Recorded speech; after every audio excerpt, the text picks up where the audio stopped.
I've been doing ground systems, command and control, launch capability, payloads, all different types of space systems, MIL-SATCOM, GPS, space-based infrared, a lot of the large constellation programs over many years.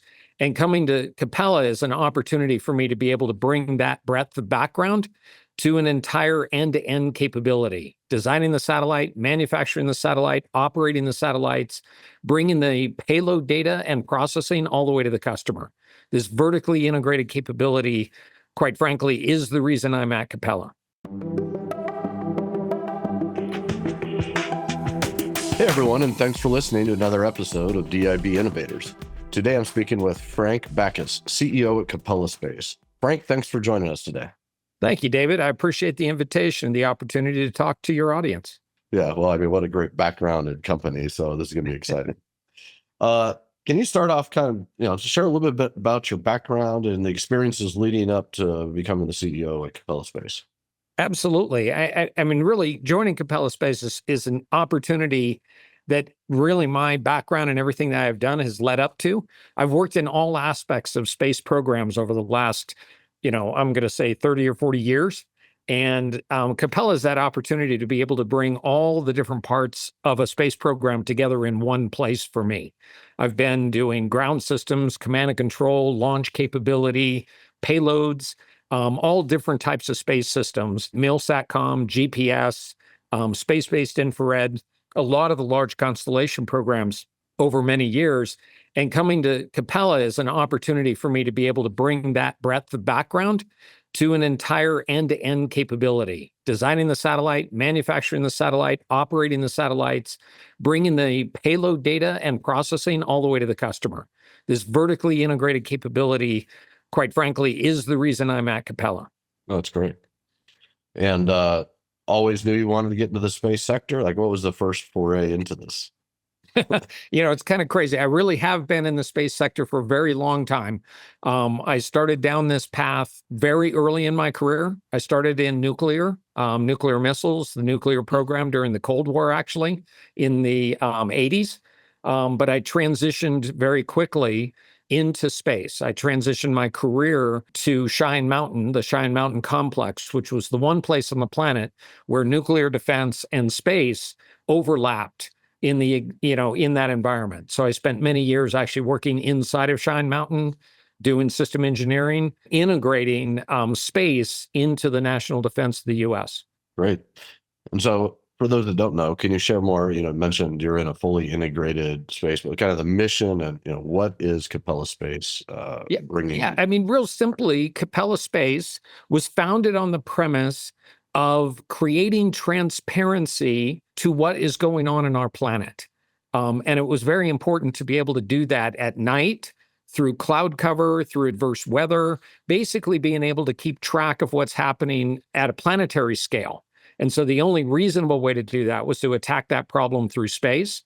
And the phenomenology that Capella chose for their Earth observation was synthetic aperture radar, which gave us the ability to see what's going on the planet, again, at nighttime through adverse weather, cloud cover. The picture behind me, you can see here, where it was taken, and this picture would look the same whether I took it at night, took it in cloud cover, it wouldn't have mattered. And so the whole idea was to be able to bring transparency of information to the world. And that was what Capella was based on. So we built an entire vertically integrated capability to deliver that into the hands of our customers. So you could literally sit down in front of your computer, task our satellites directly, and have that SAR imagery, synthetic aperture radar imagery, delivered right to you. You could do that from your phone. You could do it from your computer. I mean, it's an incredibly effective tool for a very broad set of customers. Interesting. And so you said global, visibility. Correct. I imagine this is many satellites. How many are we talking about? Or is this, is it really almost real time? Do you have enough coverage? Like, how does that work? Well, basically the way that it works is we've approached the problem a bit differently. We have our own unique approach to the problem. And part of that is we want our satellites to have the maximum duty cycle for our investment in what we're doing. Basically what that means is our satellite can operate and take images of the Earth through a much longer period of their orbit than a lot of other satellites, SAR satellites in particular. SAR takes a lot of power. And so that power we get through the solar panels, and we have to charge up the batteries. And then, of course, we execute our tasking with our payload. And then, of course, that depletes the batteries. And then you have to recharge them. So there's a constant duty cycle going on with the satellite, from taking imagery to delivering that data to the ground, and then be able to recharge and do the whole process again. So we have a satellite designed specifically for maximum duty cycle. That means we can take a lot of images in every orbit. And then we also launch our satellites in different inclinations.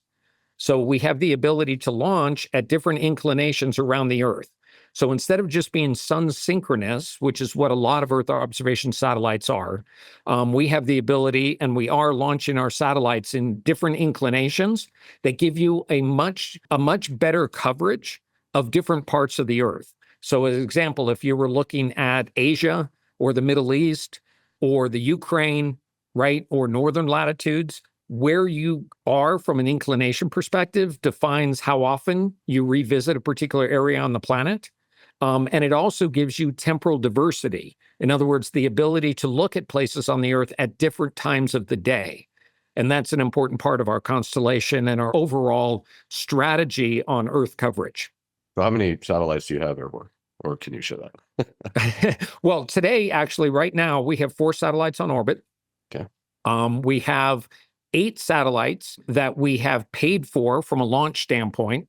And so we will be doing continuous launches this year and next to build up that constellation to more and more and more satellites. And so the new satellites going up, the Acadia class of satellites, again, has more duty cycle, has more capability, more flexibility for our customers. And we'll be deploying the Acadias in all of the inclinations. Oh, very cool.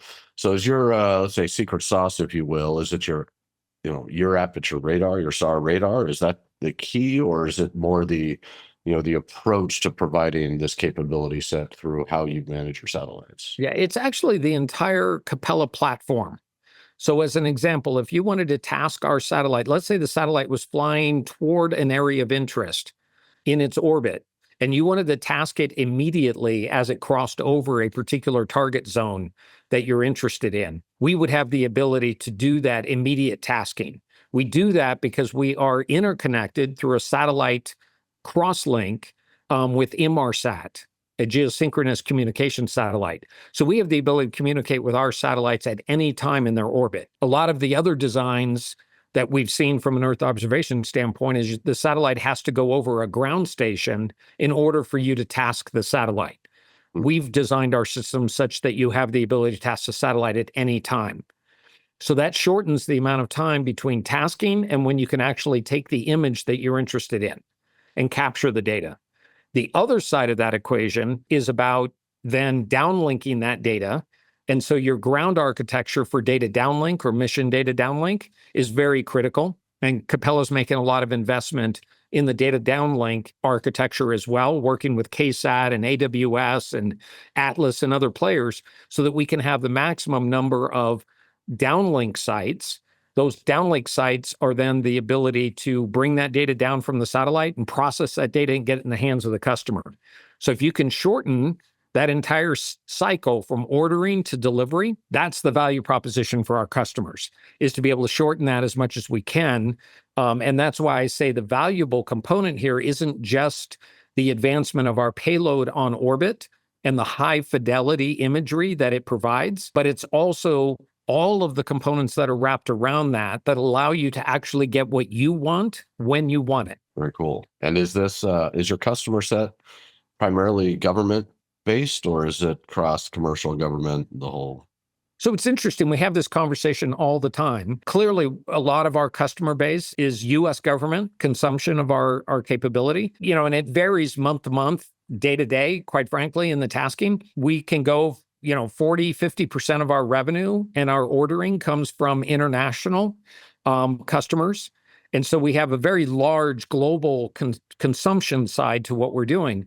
But I will say right now, in the world where you have a lot of geopolitical unrest, a lot of geopolitical conflicts going on in the world, a lot of the interest specifically is in national security and sovereign control of different countries. And so the SAR data is incredibly valuable to that particular customer base. So we have a very large demand signal from what I would call national security and tactical military type customers. But we also have a lot of demand in other areas like, forestry management and disaster recovery and those types of things. With one of the countries that we do work for, they have earthquakes from time to time. And of course, earthquakes can be incredibly devastating to a population. So we have their earthquake monitoring system directly connected to our satellite and our integrated system. So if their earthquake monitoring system detects an earthquake, our satellite is automatically at high priority tasked to take an image of that area so that they can start the disaster planning and disaster response immediately.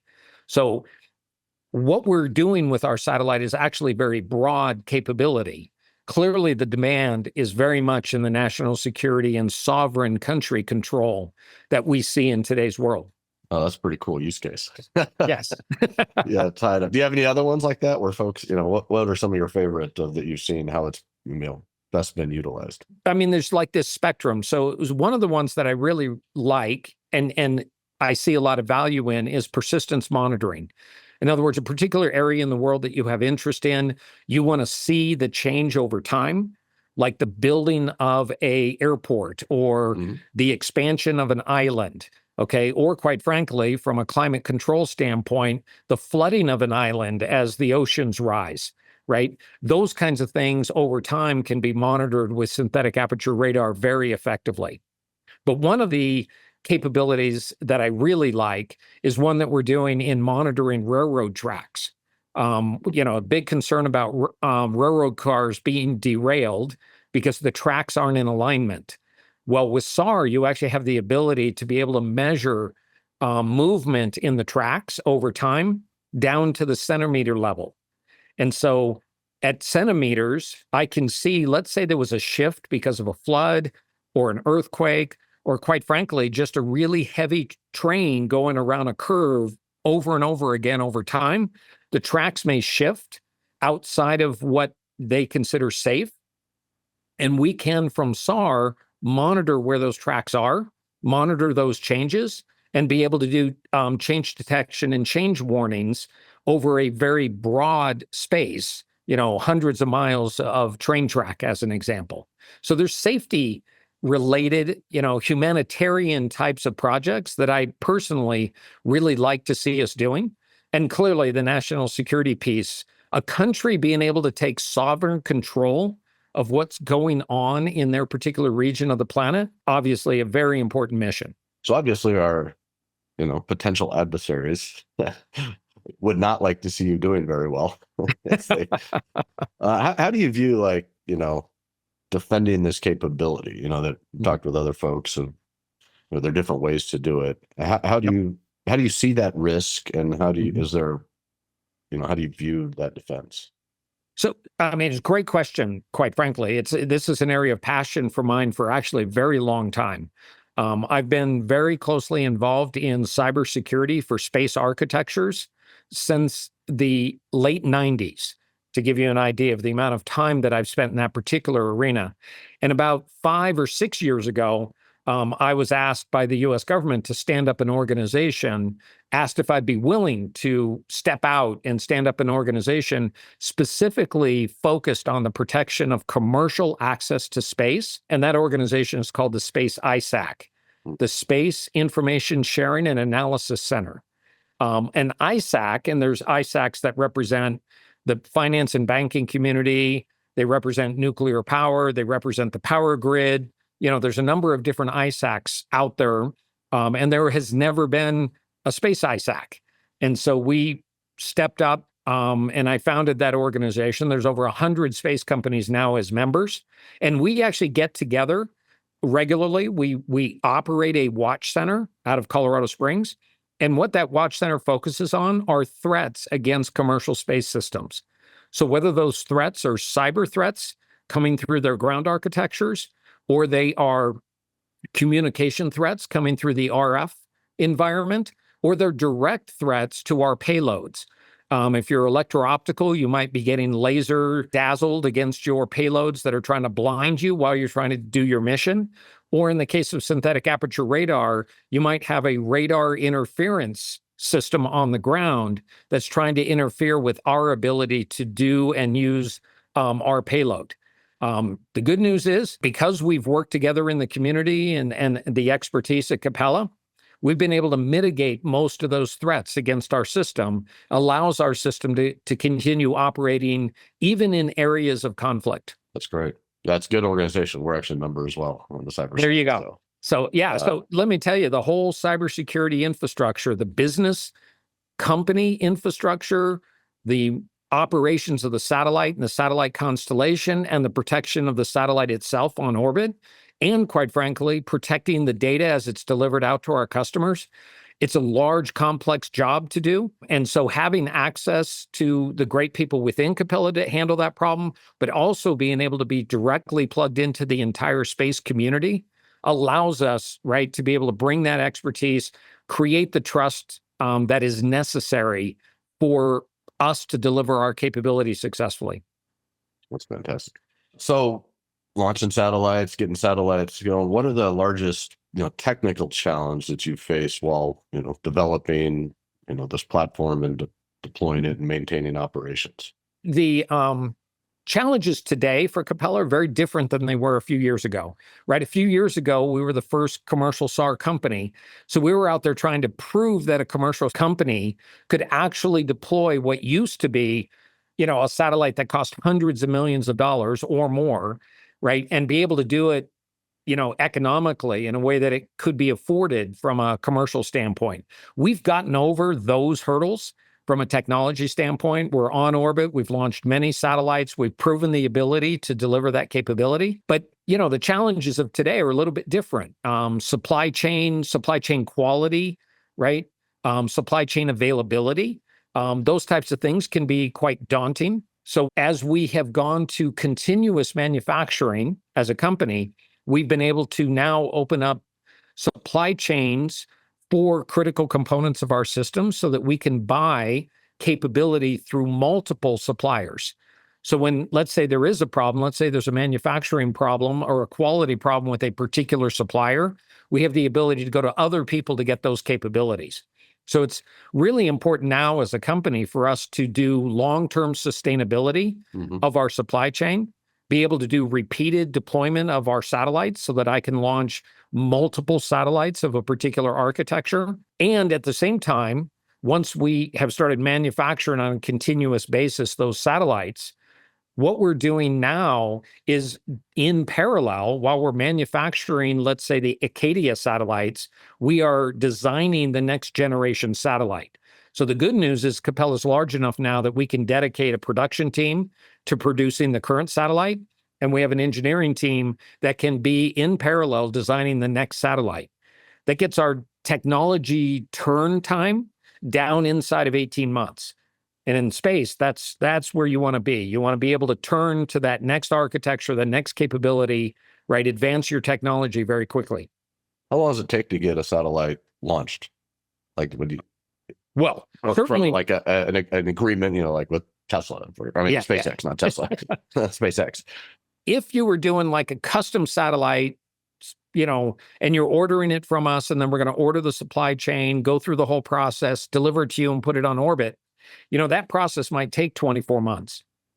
The nice part about being in a continuous manufacturing process now is that if you order a satellite from Capella now, if that satellite is pretty close to what we're already manufacturing, we can pick a satellite essentially off the manufacturing line and then do whatever minor modifications you might need to meet your specific mission requirements. And the timeline from you ordering the satellite to you getting the satellite might be as short as 3 months or 4 months or 6 months. So it's way less now, as long as it's close to the Capella platform, which is the entire satellite. and the entire ground infrastructure. So as long as we're staying fairly close to the Capella platform, the entire integrated capability, our turnaround time for delivering to somebody is dramatically lower. And of course, we consume, and the reason we maintain that continuous manufacturing cycle is that we are deploying those satellites as well into our own constellation. So we can demonstrate our capability, we can demonstrate new technology, and keep it constantly refreshed so that when a customer does want to buy a satellite, many times it might be able to come right off the manufacturing line. Yeah, that end-to-end capability, and like you mentioned, the continuous production is Yes, awesome. It's not just like you need one thing and then it takes forever. So that's that's pretty right. neat. That's right. So like when you wake up in the morning, what makes you most excited about going to work at Capella Space? Like what is your passion? Is it? Well, I mean, from my standpoint, the passion, I've been influenced and tied into the space community, gosh, going all the way back to, I'm going to say, 1969, or I mean, way back into the, first steps on the moon. And my family and myself, we've been very connected into the space community my whole life from being, a young kid. My brother runs the robotics laboratory at JPL. My daughter's an aerospace engineer who's worked on Mars rovers and worked on, Dream Chaser at Sierra Space. I mean, she's worked on those types of programs. So for me, it's very much the whole family involved over now multiple generations in space systems. So, I mean, I've been all in pretty much my whole career. But with Capella in particular, I have the opportunity to work on a capability and in a company that has the ability to affect what's happening on a global basis. I mean, we saw that firsthand in the Russian-Ukraine conflict, right? Where the first 8 days of that conflict were all cloud covered. And most of the people, because there was no electro-optical imagery of what was going on, without SAR, without synthetic aperture radar, and specifically without commercial synthetic aperture radar, unclassified, distributable, right? Then the world wouldn't have known what was going on in that conflict in the first few days. Instead, what happened was you had images that showed tanks crossing the border, showing that a conflict was active and ongoing. And that information became public and available. And you know what I'm saying? We had a direct hand in the geopolitical, outcome of how that conflict started. So to me, Capella is doing that on a global basis, and not just in geopolitical conflict scenarios, right? Also the example of the earthquakes, right? Or hurricane impact monitoring, right? If you could see what's going on through the clouds, you can see what's happening from a flooding perspective during a hurricane.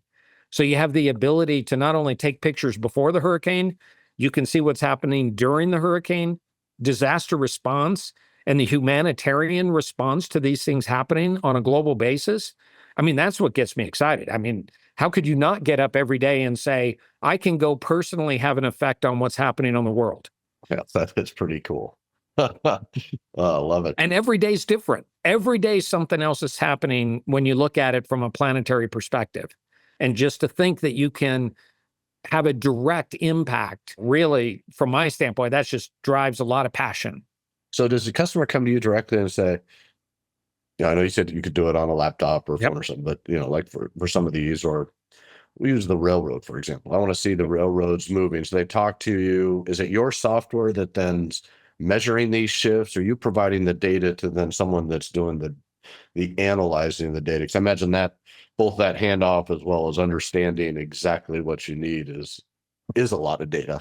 It is a lot of data, absolutely.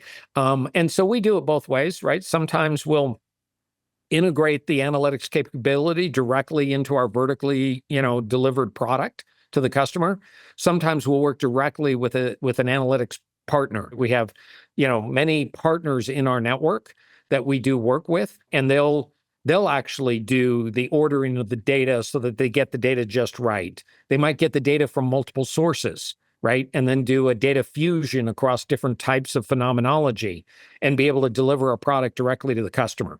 So sometimes it might be just SAR, sometimes it might be multiple phenomenology data being fused together. But at the end of the day, we have a lot of partners, right, where they provide a specific expertise, like let's say oil and gas pipeline monitoring or railroad track monitoring or, mining, monitoring of a mining site. All these types of things are going on every single day. And Capella's data is being used in all of those different areas, in addition to national security, sovereign, types of missions. For us, it's just the opportunity to be able to work directly with those customers so that we can very quickly align what we're doing on orbit with what they need the system to be able to do. We have the ability to update the software on our satellites on a continuous basis. So last year, as an example, some of our customers needed our satellites to do imagery in a different way. And we were able to very quickly rewrite the software on the satellite, redeploy it, and even have not just the Acadia, but our previous generation satellites, the Whitney satellites, then start to operate in a different way that met the customer's requirements. And those were requirements that came to be after the satellites were already on orbit.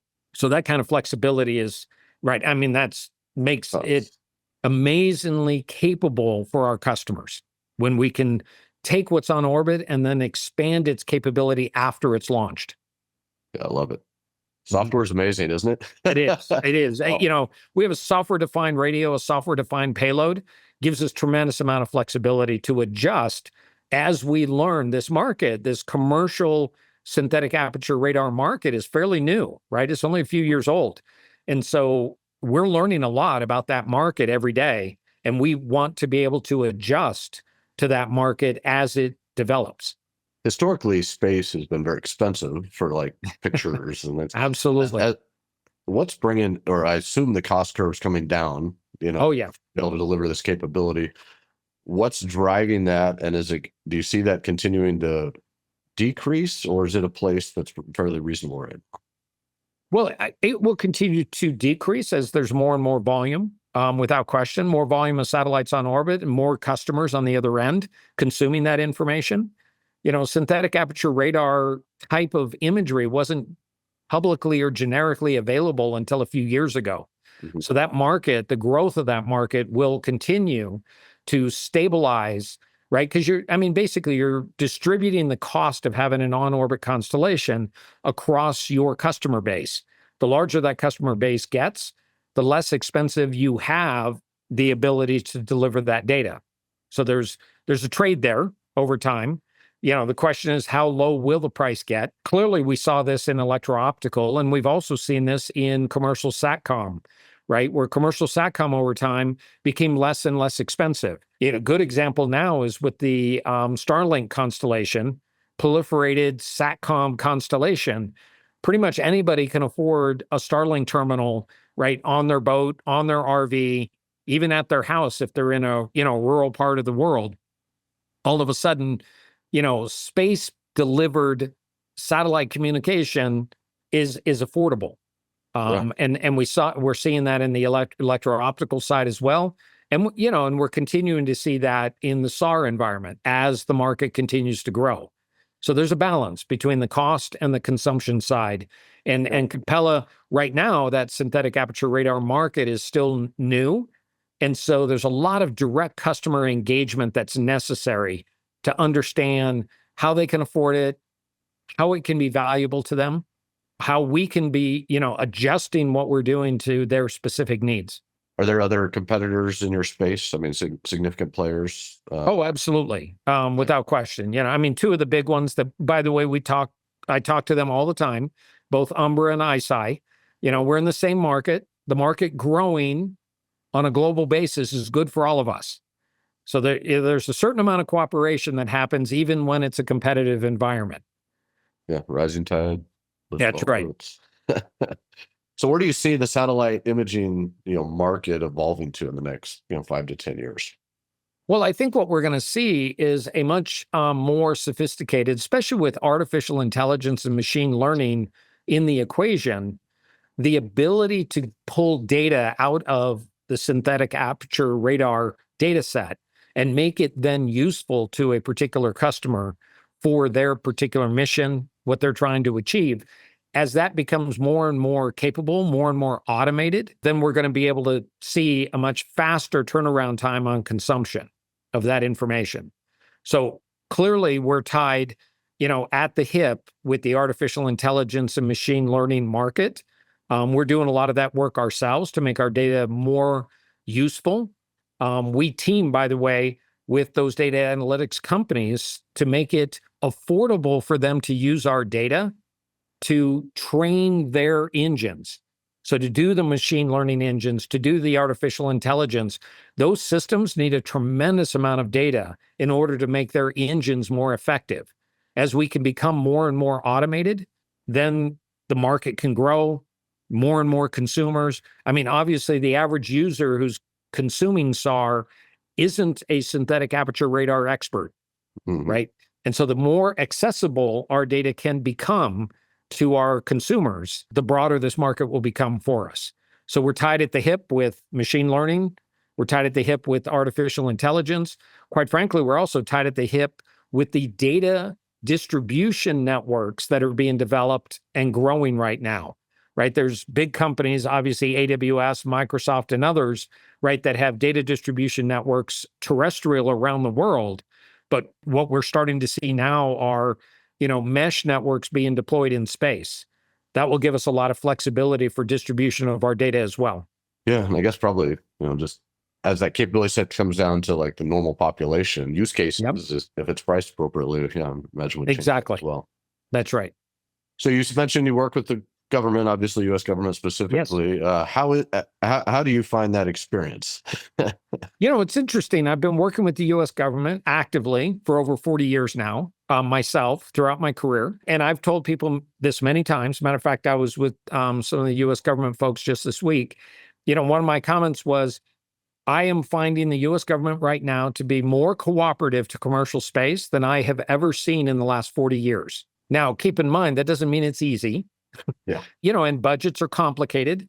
Budgets tend to be allocated on a year-by-year basis, and we're trying to do things, right, where we're designing satellites, deploying them, putting them up into orbit, and they're going to be up there for 5-10 years, right? You need a stable revenue base to make all that happen, and the U.S. government budgeting process doesn't always line up great with that. But in the other end of the spectrum, I see a lot of momentum toward commercial space capability and the integration of national security architectures and national security strategy to now include commercial space capability. We're seeing that in the US, but we're also seeing that in other countries as well.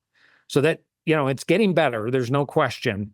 It's challenging. I think it'll continue to be challenging. I don't think anybody would ever tell you doing business with the government is easy or fast. And one of the biggest challenges we have when you have continuous manufacturing going on and you have the ability to turn new technology very quickly, we can get ahead of the budget cycle very quickly.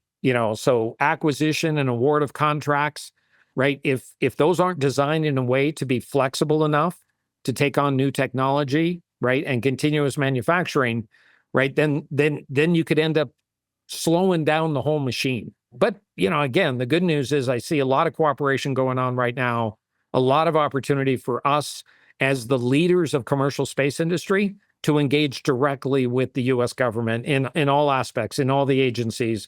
Those meetings are happening. The conversations are occurring. The support definitely seems to be growing.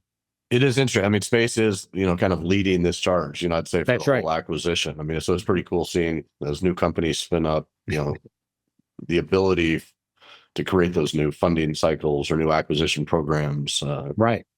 push that through. So definitely important, but awesome to be a part of. It is. Sure. It is, right? I mean, they've been budgeting and supporting, I'm going to say, large programs of record on space for decades. The challenge, right, is they tend to be very slow, and our adversary isn't slow. Our adversary is moving quickly. As a commercial space operator, we have to adjust to the adversarial impact to our systems every single day. And so we have to be dynamic in what we're doing. We are seeing threats against our systems, without question. We have to be able to handle those. We have a community that we've come together to help make that happen, but we also have to be I'm going to say very flexible, very fast in the way that we're doing our technology. That will help the U.S. compete, on a global scale and deal with the adversary who is moving faster than they ever have. Yeah, do you find that some of the other large contractors, if you will, I find that there's a unique problem where they're waiting for the government to put out requirements, before they make the big investments to drive it. Yes. I think space is different. Do you find that you're driving the government to show them what's in the realm of possible much sooner than they would deliver requirements on their own? Oh, without question. So what we're doing and what we're very intentionally doing is trying to get all the way to the front end of because those requirements almost always are tied directly to a mission requirement, Mhm. A mission need. So our goal is to understand the mission so that we are starting to build those requirements into our system long before those requirements are ever formalized and then start to go into the acquisition process. We want to use our constellation as a proof of concept against mission need way ahead of the requirements in the acquisition cycle. And we're doing that without question. Again, using the Russian-Ukraine conflict as an example, we were on a evaluation contract with the U.S. government when that conflict broke out. 30 days, quite frankly, before the conflict, we were on an evaluation contract. 30 days later, we were spun up as operational. So we moved from evaluation to operational overnight. So That's awesome. if we didn't have that mission capability, if our satellites weren't already on orbit and we were going to try to build a capability to meet a need that was defined by that conflict, we'd be launching satellites right now, Mhm. not supporting the conflict on day one. So commercial absolutely wants to lean in on mission capability. We don't want the government designing our satellites.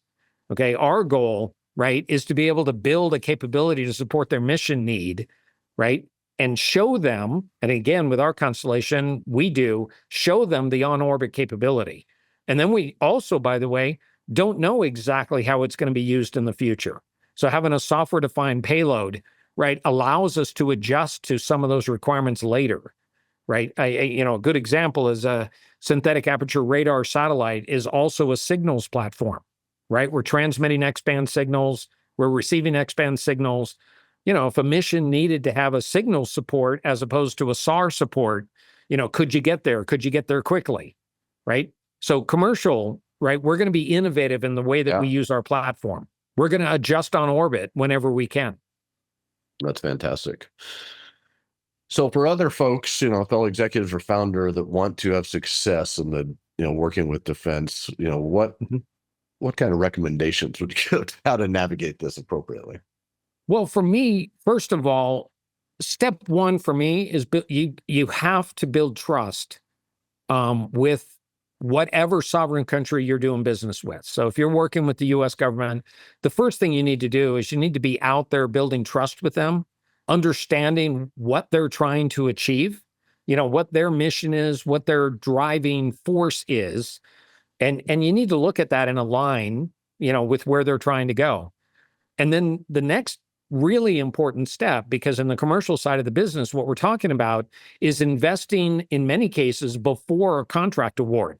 So the closer you can get to understanding their mission, the more likely you're going to build a capability and take industry investment and apply it in the right place so that you have a capability at the right time, right? And so my recommendation is get close to the operators, get close to the warfighter, get close to, the side that is going to be consuming your capability so that you're building the right thing and you're investing in the right direction. This is the reason why I say that the relationship with the government today is way better than I've ever seen it. Is in the past, a lot of times the government wouldn't even talk to you about, the specific mission requirements until the procurement process started. And then a lot of times, as soon as it starts, they won't talk to you at all anymore either. And so you end up in this mode where all you're doing is exchanging paperwork back and forth for 2 or 3 years, right, before a contract gets awarded. That is not an efficient process. It's get close to them, build that trust, invest in the areas that are going to make a difference for them. it's interesting, especially on the military side, when they go to war, when they go into a conflict, they're going into that conflict with what they have available to them at that moment in time. Okay. So they need that capability already being built. They need it available when a conflict or an issue breaks out. Same type of situation with humanitarian or climate-based issues, right? You can't start designing the satellite system after the hurricane. Okay, it needs to already be on orbit. Okay, or you can't build it to give the imagery of a earthquake situation after the earthquake happens. Okay, it's already got to be there. It's got to be on orbit. So you got to understand, what's that future need going to look like? Yeah, I think it is good that they're finally doing that, letting folks get close, Yes. sharing openly.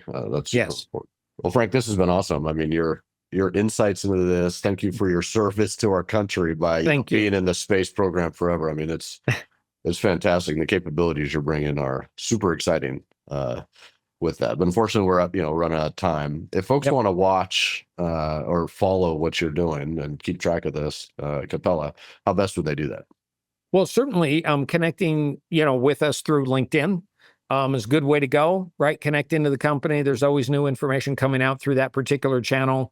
So following us, through the different social media platforms is a great way to plug in. We're at a lot of conferences all the time. Be out there looking for what's happening in the Earth observation space. Capella is going to be doing great things. There's going to be plenty of headlines, a lot of things happening, a lot of opportunity to follow Capella. But I would say, follow the commercial space industry, see where it's going. It's very exciting. Things are moving very quickly within the commercial space industry, and the investors are definitely behind making these things happen. So we're excited to be part of this community for sure. Well, that's great. Well, thank you, Frank. Appreciate your time, and let's stay in touch. All right. Thank you, David.